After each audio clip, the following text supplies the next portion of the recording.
Dito naman sa Quezon City, sa report ni kapatid na Debbie Robete, ay kilalanin natin ang ilan sa mga nagsuri sa mga aral ng Diyos na itinataguyod ng Iglesia ni Cristo.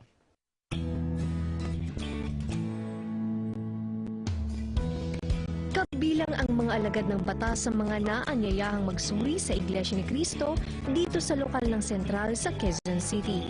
Kami nakapag-anyaya sa mga kasamaan namin, gustuhan namin sila ay may sama sa pagkaligtas.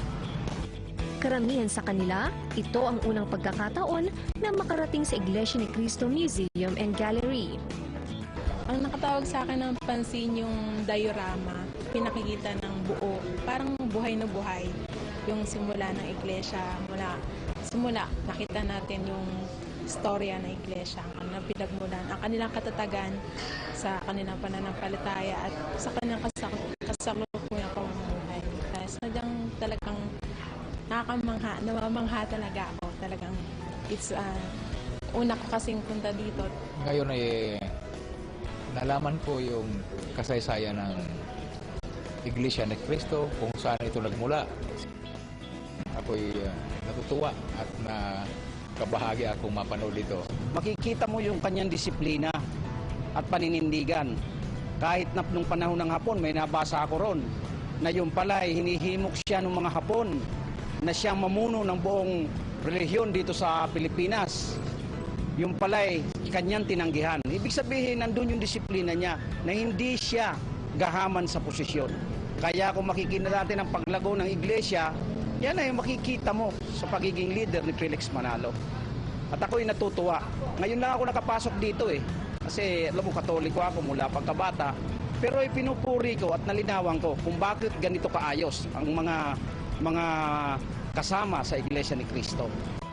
Pagkatapos ng museum tour ay isinagawa ang pag-aaral ng mga salita ng Diyos na pinangasiwaan ni kapatid na Regalado de los Reyes. Doon ko na-realize na meron palang sinabing Iglesia ni Cristo sa Bible. Napakalaking experience na very memorable, no?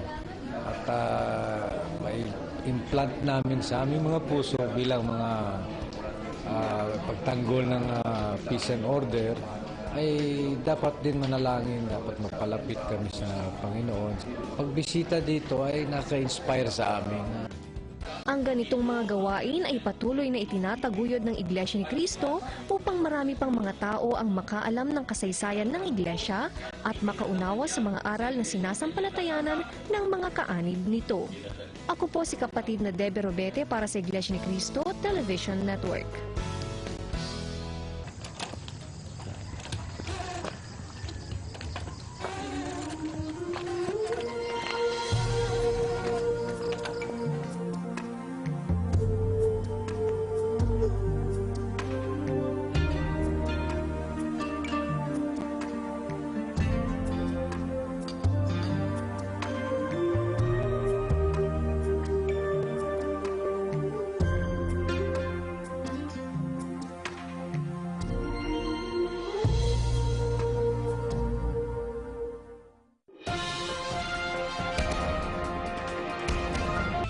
Maraming salamat po sa inyong patuloy na pagsubaybay sa Church News. Abangan po ninyo ang marami pang aktibidad ng Iglesia ni Cristo sa iba't ibang panig ng mundo.